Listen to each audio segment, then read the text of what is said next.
Bismillahirrahmanirrahim. Assalamualaikum warahmatullahi wabarakatuh.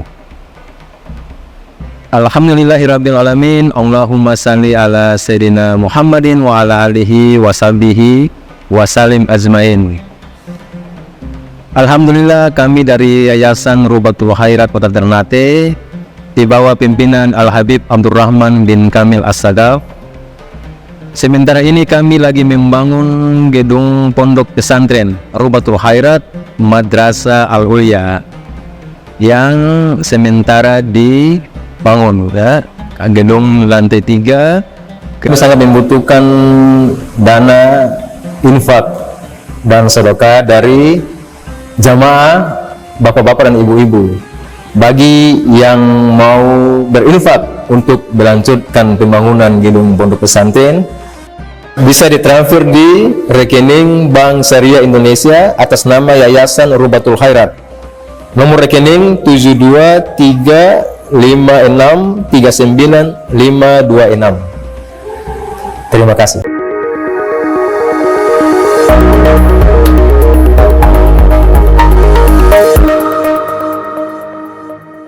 Kita sampai ke pembahasan bisyarah al-anbiya'i bihi, kabar gembira dari para nabi terkait akan lahir atau akan muncul Nabi kita Muhammad sallallahu alaihi wasallam, akan keberadaan Nabi Muhammad sallallahu alaihi wasallam. Ya, bisyarah. Nah, bisyarah ini artinya kabar baik, berita yang baik, itu namanya bisyarah. Di dalam Al-Quran disebut di beberapa ayat dengan redaksi yang berbeda, yaitu al-bushra, itu kabar gembira, sama seperti bisyarah. Ala inna awliya Allah la khawfun alaihim wa la hum yahzanun alladhina amanu wa kanu yattaqun lahumul bushra. Bagi mereka kabar gembira dalam bentuk kata kerja dengan lafaz basyara wa basyiris sabirin. Nah, dan berikanlah kabar gembira kepada orang-orang yang bersabar. Alladzina idza asabathum musibah qalu inna lillahi wa inna ilaihi raji'un. Jadi dalam kata benda atau isim biasa disebut busyra. Busyra lana nilnal muna zalal ana wa falhana. Itu busyra, kabar gembira bagi kami. Dalam bentuk kata kerja basyara, yubashiru tabshira. Dalam bentuk kata benda bisa bisyarah, bisa juga busyra. Nah, orang yang membawa berita gembira disebut dengan mubasyir. Yang membawa berita gembira disebut mubasyir. Ya ayyuhan nabi inna arsalnaka syahidan wa mubasyiran wa nadhira wa da'iyan ila Allah bi'iznihi wa sirajan munira. Situ disebut nabi sebagai mubasyir. Mubasyir manusia yang datang membawa kabar baik, berita baik, kabar gembira, mubasyir. Kalau basyar, manusia artinya. Basyarun itu artinya manusia. Bishrun bermuka manis. Bishrun. Jadi para nabi seluruhnya, sejak Nabi Adam hingga Nabi Isa alaihissalam, semuanya pasti mengabarkan berita baik akan keberadaan Nabi kita Muhammad sallallahu alaihi wasallam. Maka disebut di sini dengan tema bisyaratul anbiya bihi, kabar gembira yang dibawa oleh seluruh para nabi akan keberadaan Nabi Muhammad sallallahu alaihi wasallam. Jadi Nabi Muhammad ini hadiah dari Allah bagi alam semesta ini. Hadiah. Nabi Allah Ibrahim alaihissalam ketika membangun Ka'bah bersama putra beliau Nabi Allah Ismail alaihissalam, selesai membangun Ka'bah, berdoa beliau. Di antara doanya itu terabadikan di surat Al-Baqarah ayat 129, Rabbana wab'ath fihim rasula minhum yaslu alaihim ayatik wa yuallimuhumul kitaba wal hikmata wa yuzakkihim innaka antal azizul hakim. Apa isi doa dari Nabi Ibrahim alaihissalam setelah membangun Ka'bah? Beliau mengatakan dalam doanya, wahai pencipta kami, utuslah pada mereka. Wab'ath. Pada mereka di sini adalah anak keturunan Nabi Allah Ismail alaihissalam. Jadi Nabi Ibrahim sudah memahami bahwa nanti anak keturunan Nabi Ismail ini yang akan memakmurkan kota Makkah, yang kita kenal dengan nanti suku Quraisy. Wahai pencipta kami, utuslah pada mereka seorang rasul dari golongan mereka yang senantiasa membacakan kepada mereka ayat-ayat-Mu dan mengajarkan kepada mereka Al-Quran. Nabi Ibrahim sudah tahu ada kitab suci nanti yang namanya Al-Quran yang dibawa oleh Nabi Muhammad sallallahu alaihi wasallam, dan mengajarkan pada mereka as-sunnah dan mensucikan mereka. Sesungguhnya engkau maha perkasa lagi maha bijaksana. Ini doa Nabi Ibrahim.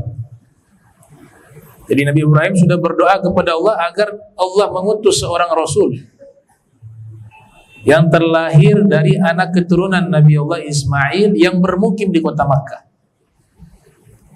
dan yang lahir di kota Makkah. Ini sejalan dengan hadis yang diriwayatkan oleh Al-Imam Ahmad bin Hanbal yang lahir tahun 164 wafat 241 Hijriah. Juga hadis ini diriwayatkan oleh Imam Al-Hakim, lahir tahun 321 wafat 405 Hijriah di dalam Mustadrak, dan dinyatakan sebagai hadis yang sahih. Rasulullah sallallahu alaihi wasallam bersabda, ana da'watu Abi Ibrahim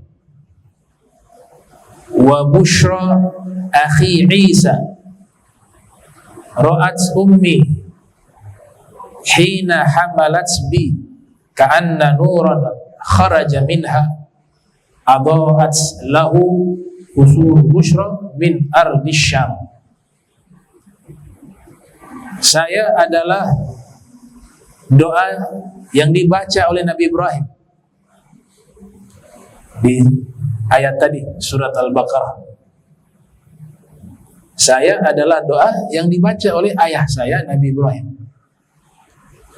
Rabbana wa ba'ath fihim rasula minhum. Itu adalah Nabi Muhammad SAW. Kayak Nabi katakan, itu saya adalah doa yang dibacakan oleh ayah saya Nabi Ibrahim.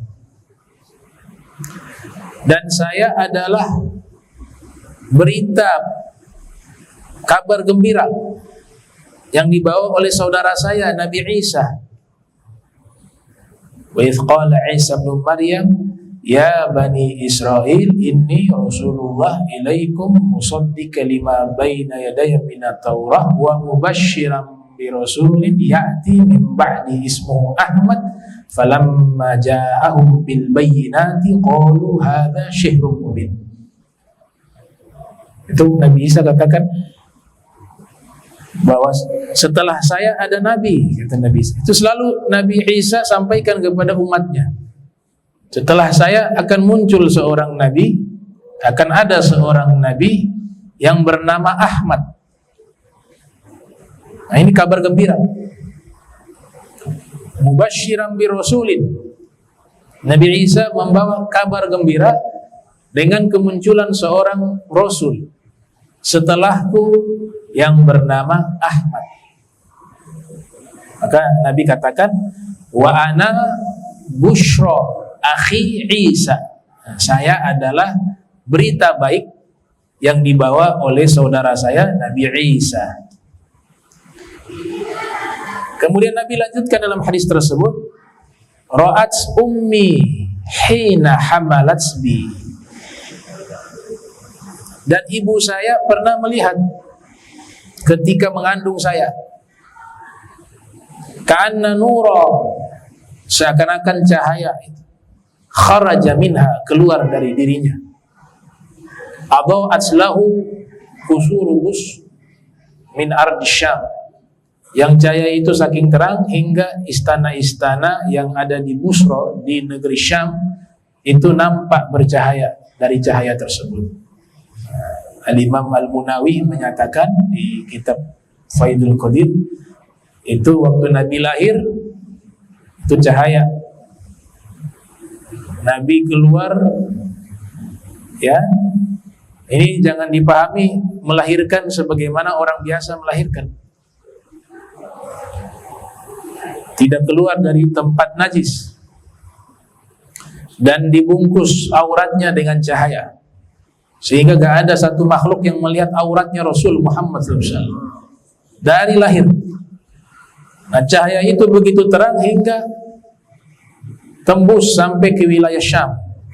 Istana-istana Busra itu kelihatan. Padahal waktu itu gelap.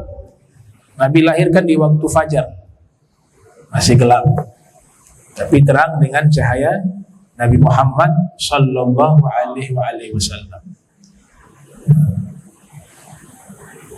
Dan luar biasanya, semua para nabi selalu mengabarkan akan kemunculan, akan keberadaan Nabi Muhammad sallallahu alaihi wasallam, bahkan termaktub di dalam kitab-kitab suci mereka. Semua kitab suci yang pernah Allah turunkan, di situ pasti ada busyra hadratin Nabi, kabar gembira akan datangnya, akan tibanya Nabi Muhammad sallallahu alaihi wasallam. Makanya di dalam hadis disebutkan, ismi fil Quran Muhammad, namaku di dalam Al-Quran Muhammad. Wa ismi fil Injil Ahmad, namaku di dalam Injil Ahmad. Wa ismi fit Taurat Uhid, namaku di dalam kitab Taurat Uhid. Wa innama summitu bi Uhid li'anni uhidu ummati anin nar, ay ub'iduhum anin nar. Dan saya dinamakan dengan Uhid, artinya orang yang menjauhkan. Menjauhkan apa? Menjauhkan umatku dari api neraka. Maka aku diberi nama Uhid.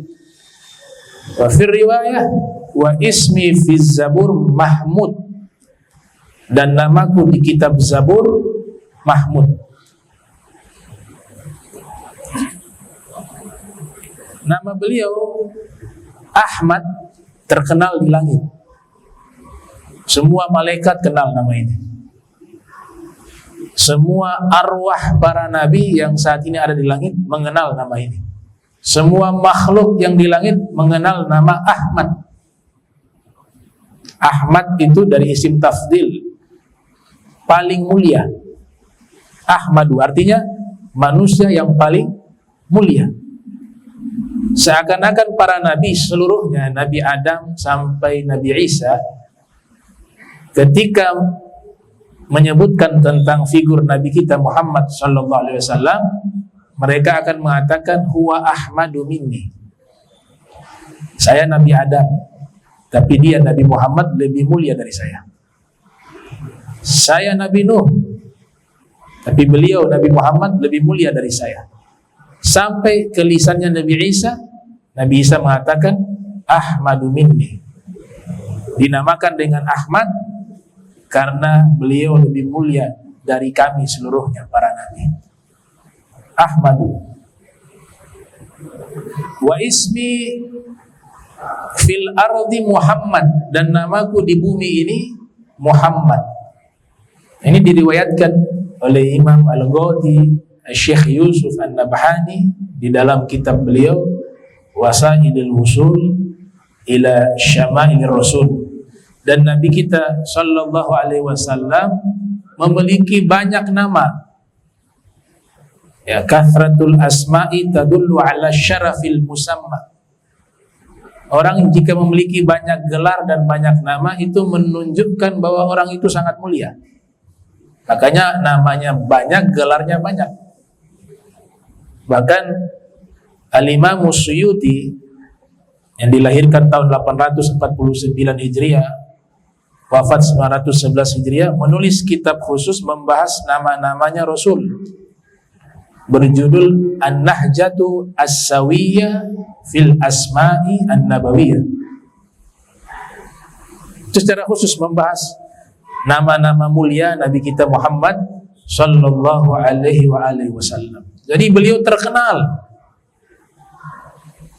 di langit, terkenal di bumi, terkenal di kitab-kitab suci yang pernah diturunkan, terkenal di kalangan para nabi, semuanya mengenali Nabi Muhammad SAW.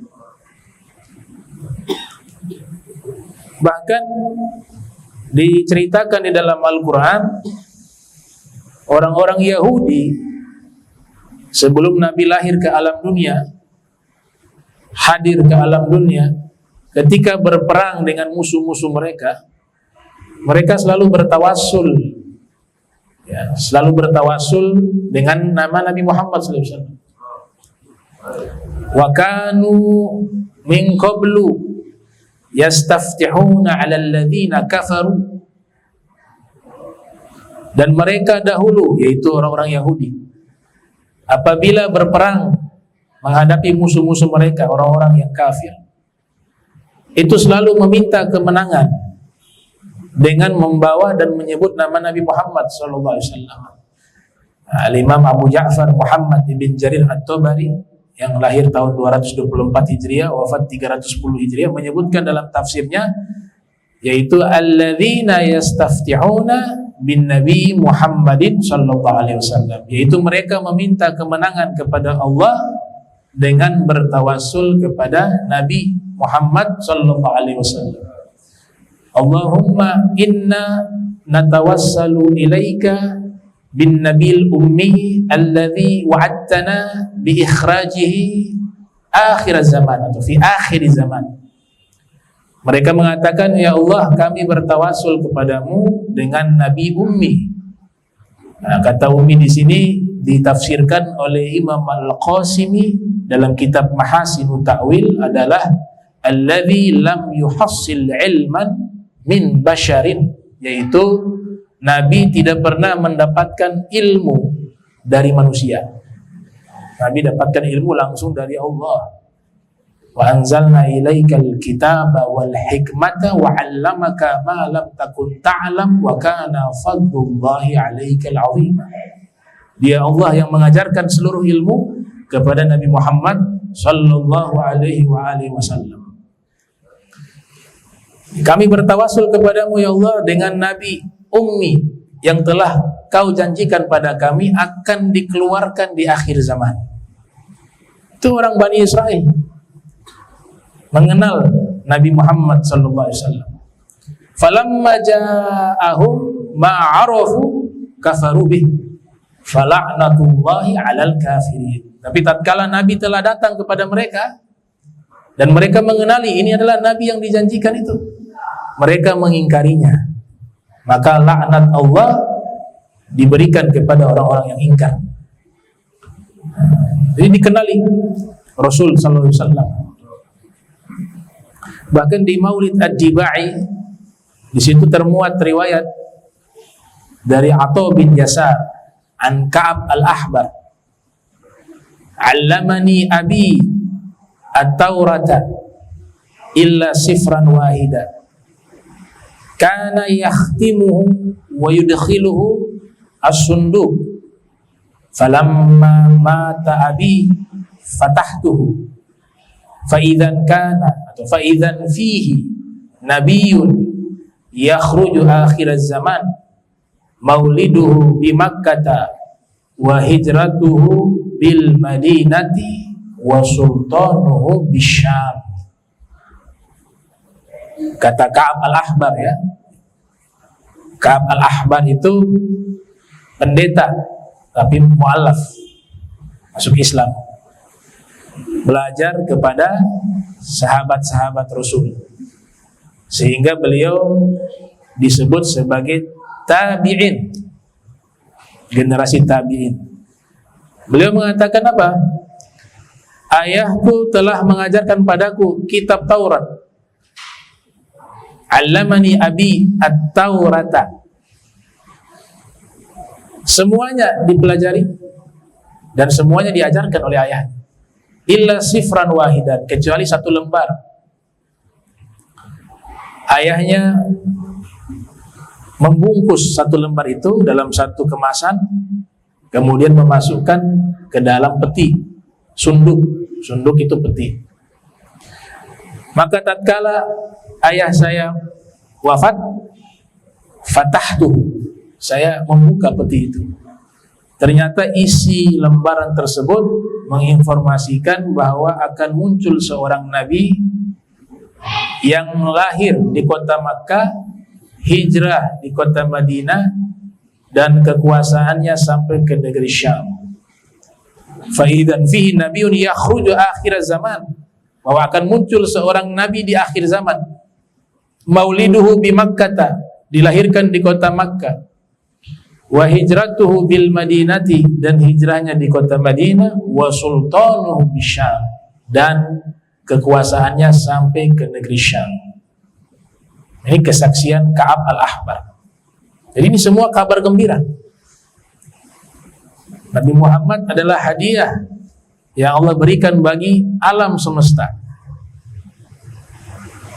Ada satu riwayat dalam kitab Sahih Bukhari juga ada. Allahu mu'ti wa ana qasim. Allah yang memberikan semua anugerah, dan saya adalah yang membagi anugerah Allah. Ada yang memahami hadis ini bahwa Allahu mu'ti, Allah telah memberikan segala sesuatu yang ada di alam semesta ini untuk Nabi Muhammad. Jadi kalau bicara hukum, ini tanah yang ada di dunia ini semuanya milik Rasul. Bicara hukum, karena Allah ciptakan ini, kemudian Allah berikan kepada Nabi. Makanya ada sahabat dikasih tanah di Syam, itu Nabi langsung mau tanah di sini, ambil. Jadi halal. Kenapa? Karena ini semua miliknya Rasul Muhammad SAW. Allah yang ciptakan dan Allah yang berikan kepada Nabi. Maka Nabi katakan, wa ana qasim uqassimu bainakum, dan saya yang membagi seluruh pemberian Allah kepada kalian. Dan Nabi SAW disebutkan oleh Nabi Isa, oleh Nabi Musa, oleh Nabi Daud, oleh Nabi Adam, semua para Nabi sudah mengabarkan tentang Nabi kita Muhammad SAW. Di dalam satu ayat Allah Subhanahu wa taala berfirman, alladzina yattabi'una ar-rasula an-nabiyyal ummiyah. Mereka orang-orang yang mengikuti ar-rasul, Nabi ummi, alladzi yajidunahu maktuba indahum fit Taurat wal Injil, yang mereka mendapati bahwa Nabi tersebut tertulis namanya di dalam kitab Taurat dan Injil. Ya'muruhum bil ma'ruf wa yanhahum 'anil munkar wa yuhillu lahumut thayyibati wa yuharrimu 'alaihim al-khaba'ith. Yang Nabi ini selalu mengajak mereka kepada kebaikan, mencegah mereka berbuat kemungkaran, dan menghalalkan kepada mereka makanan-makanan yang baik dan mengharamkan kepada mereka makanan-makanan yang buruk.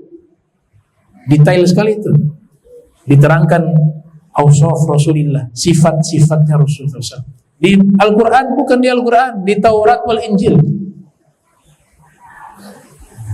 Menghalalkan makanan yang baik, mengharamkan makanan yang haram. Selalu mengajak berbuat baik, mencegah kemungkaran. Wa yada'u anhum israhum wal aglal allati kanat alaihim. Dan adanya Nabi Muhammad SAW mengangkat seluruh dosa-dosa mereka, beban-beban mereka yang melilit mereka, semuanya terangkat dengan sebab adanya Nabi Muhammad SAW. Falladzina amanu bih wa'azzaruhu wa nasaruhu wattaba'u an-nura alladhi unzila ma'ahu ulaika humul muflihun. Maka orang-orang yang beriman kepada beliau dan membantu beliau, menolong beliau dan mengikuti cahaya yang telah Allah turunkan bersama beliau, Al-Quran, ulaika humul muflihun, mereka itulah orang-orang yang beruntung. Ini sifat-sifat Nabi yang Allah sebutkan di kitab-kitab terdahulu. Muhammad Rasulullah walladzina ma'ahu asyiddau 'alal kuffar ruhama'u bainahum tarahum ruk'an sujada yabtaguna fadlan minallahi wa ridwana simahum fi wujuhihim min atharis sujud dzalika mathaluhum fit Taurat wa mathaluhum fil Injil. Nabi Muhammad adalah utusan Allah dan orang-orang yang bersama beliau. Walladzina ma'ahu. Kalian melihat orang-orang yang bersama beliau itu banyak ruku, banyak sujud. Mereka mencari karunia Allah dan keridhaan Allah. Nampak di wajah-wajah mereka itu cahaya dari bekas-bekas sujud. Dan sifat-sifat mereka telah disebutkan di dalam kitab Taurat dan juga telah disebutkan di dalam kitab Injil. Jadi bukan hanya Nabi yang disebut, orang-orang yang bersama Nabi juga disebut di dalam kitab-kitab terdahulu. Ini maha besar, tanda kutip maha besarnya makhluk.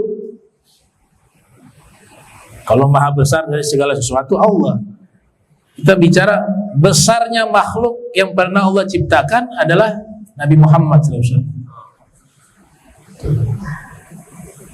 Bukan mengkultuskan, memang besar. Besar. Makanya semua kitab suci pasti di situ menginformasikan Nabi Muhammad.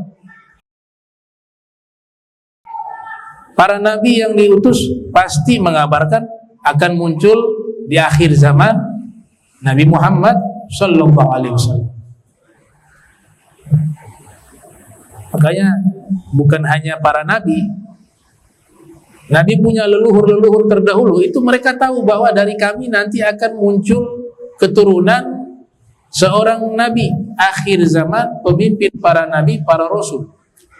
Semuanya faham, mulai dari Sayyidina Adnan sampai ayah beliau Sayyidina Abdullah ibn Abdul Muttalib, Sayyidina Hashim, semuanya mengenal. Ditulis dalam sebuah kitab karya Sayyid Umar Al-Kaf, As-Sarhul Mumarrad wal Fakhrul Mu'abbad li Abai Sayyidina Muhammad. Tahu hari Jumat? Hari Jumat itu di masa lampau namanya Yaumu Al-Urubah. Hari Jumat namanya Yaumul Urubah. Di masa leluhur Nabi, buyutnya Nabi yang bernama Sayyidina Ka'ab bin Lu'ay, setiap di hari tersebut Yaumul Urubah itu, beliau kumpulkan semua penduduk kota Makkah. Dikumpulkan semuanya, kemudian beliau memberikan pidato setiap hari itu. memberikan khutbah. Khutbah itu bahasa Arab, bahasa Indonesianya pidato. Khutbah. Karena beliau selalu mengumpulkan orang-orang tersebut di hari itu, Yaumul Urubah, maka akhirnya dirubah namanya menjadi Yaumul Jum'ah. Tahu Jum'ah artinya apa? Perkumpulan. Karena di hari itu selalu beliau kumpulkan orang-orang, kemudian beliau berpidato. Karena waktu itu beliau pemimpin. Leluhur Nabi bernama Sayyidina Ka'ab bin Lu'ay. Dan setiap menyampaikan pidato, yang beliau sampaikan adalah kabar gembira bahwa nanti akan lahir pemimpin para nabi yang terlahir dari anak keturunan kami yang lahir di kota Makkah. Ini jauh sebelum Nabi lahir. Isi khutbahnya. Sebab itulah Allah muliakan hari tersebut. Hari Jumat itu mulia karena apa? Karena mengabarkan tentang kemunculan Nabi Muhammad. Bukan karena sholat Jumat. Ya, sholat Jumat itu gak ada kalau gak ada Nabi Muhammad. Mulianya itu di khutbah. Khutbah pada waktu itu yang isinya setiap hari tersebut kakek buyut Nabi yang bernama Sayyiduna Ka'ab bin Lu'ay selalu memberikan khutbah akan kemunculan Nabi Muhammad SAW. Maka dinamakan hari perkumpulan. Kemudian disyariatkan khutbah dan sholat Jumat.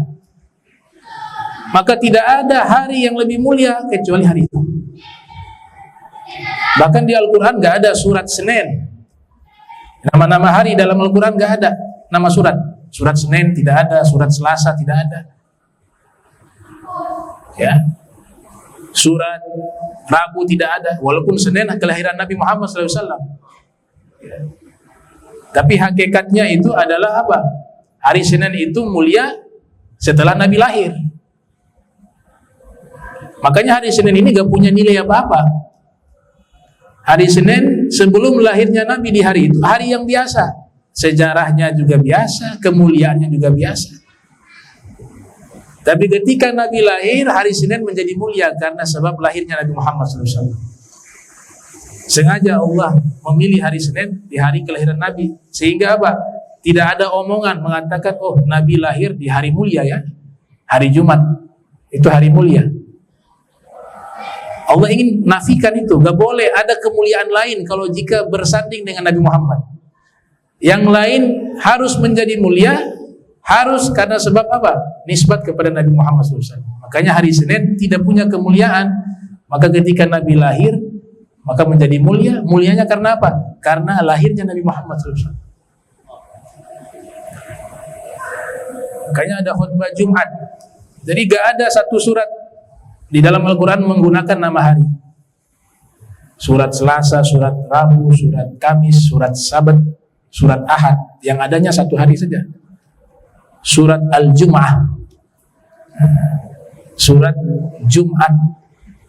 Kenapa istimewa? Karena di hari itu ada rekaman sejarah yang dimana seorang khatib dari leluhur Nabi SAW bernama Sayyidina Ka'ab bin Lu'ay selalu mengingatkan akan kabar gembira munculnya lahirnya Nabi Muhammad SAW. Makanya turun firman surat Jum'ah, ya ayyuhalladzina amanu idza nudiya lis-salati min yaumil jum'ah fas'au ila dzikrillah wa dzarul bai'a dzalikum khairul lakum in kuntum ta'lamun. Ila akhir ayat. Jadi itu bisyarah ya namanya, kabar gembira yang dibawa oleh seluruh para nabi. Kemudian musannif di sini melanjutkan. Ini Al-Habib Alwi Mufti Johor ya, pengarang kitab Mufti Johor Malaysia. Beliau intelektual ilmiah ya, membahas kitab sejarah tapi pendekatan kalau bahasa kuliah namanya epistemologi. Ya, falsafatul ulum atau nazariyatul ma'rifah. Juga ontologi, menggunakan metode ontologi. Itu disebut dengan ilmul wujud, membahas tentang esensi sesuatu yang ada. Kemudian pendekatan namanya di sini adalah aksiologi, ilmu qiyam, yaitu pendekatan ilmu terhadap nilai-nilai luhur. Dibahas dalam kitab sejarah oleh Syed Alwi bin Thohir Al-Haddad Mufti Johor. Di sini beliau tambahkan luar biasa. Bahkan Nabi Muhammad SAW itu sudah dikenal di alam arwah, bukan lagi di alam dunia. Para rasul, para nabi belum muncul di dunia ini, Allah sudah memperkenalkan kebesaran Nabi Muhammad SAW. Ini ada di surat Ali Imran ayat 81. Yang artinya wa idz akhadallahu mitsaqan nabiyyin lama ataitukum min kitabin wa hikmah. Dan ingatlah, wa idz selalu menceritakan sesuatu yang sudah terjadi di masa lampau. Dan ingatlah pada waktu itu lafaz idz dalam Al-Qur'an. Dan ingatlah pada waktu itu Allah mengambil sumpah atau Allah mengambil perjanjian kepada seluruh para nabi untuk apa-apa yang akan saya berikan kepada kalian dari kitab suci dan hikmah. Tsumma ja'akum rasulun musaddiqun lima ma'akum. Kemudian nanti akan datang seorang rasul kepada kalian.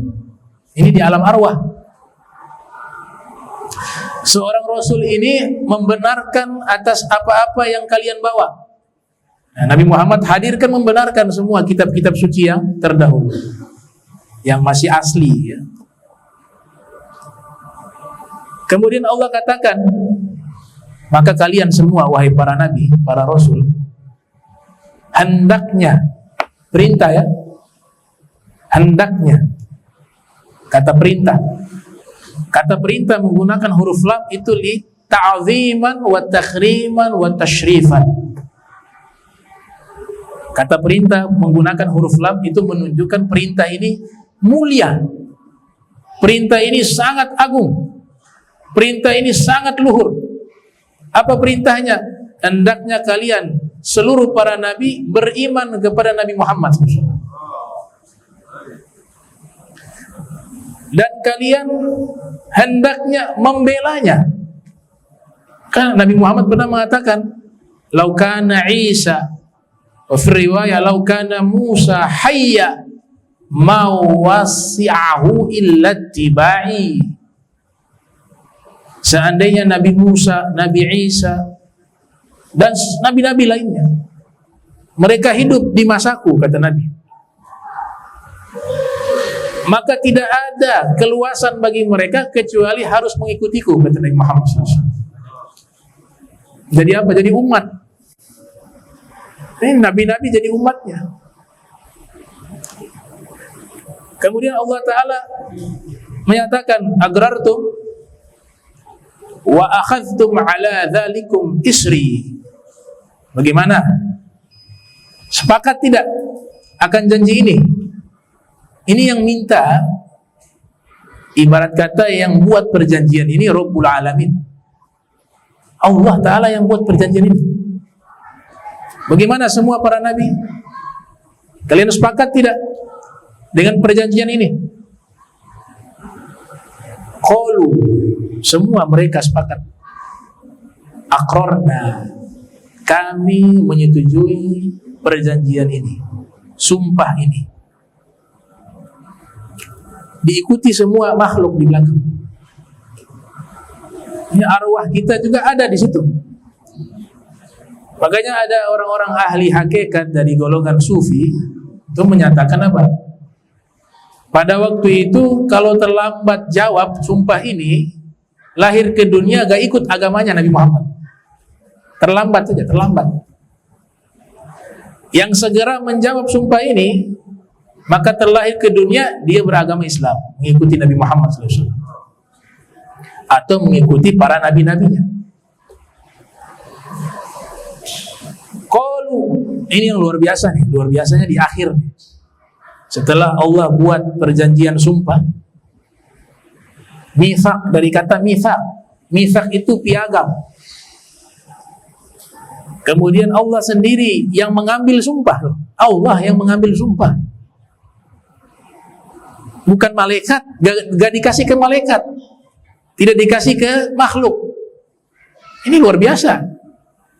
Allah yang menciptakan segala sesuatu, kemudian Allah sendiri yang meminta dan mengadakan perjanjian untuk semua makhluk ini tunduk, patuh, beriman, taat kepada satu makhluk yang bernama Nabi Muhammad SAW. Setelah diambil semuanya sepakat. Nah, luar biasanya ini. Kata Allah Ta'ala di sini dalam firman-Nya, fashhadu. Sudah nih, diambil sumpah, perjanjian. Maka kalian semua, wahai makhluk-makhlukku, kalian jadi saksi. Wa ana ma'akum minasyahidin. Saya Allah juga menjadi saksi akan perjanjian ini. Wa ana ma'akum minasyahidin. Saya juga ikut serta mengambil sumpah ini untuk Nabi Muhammad.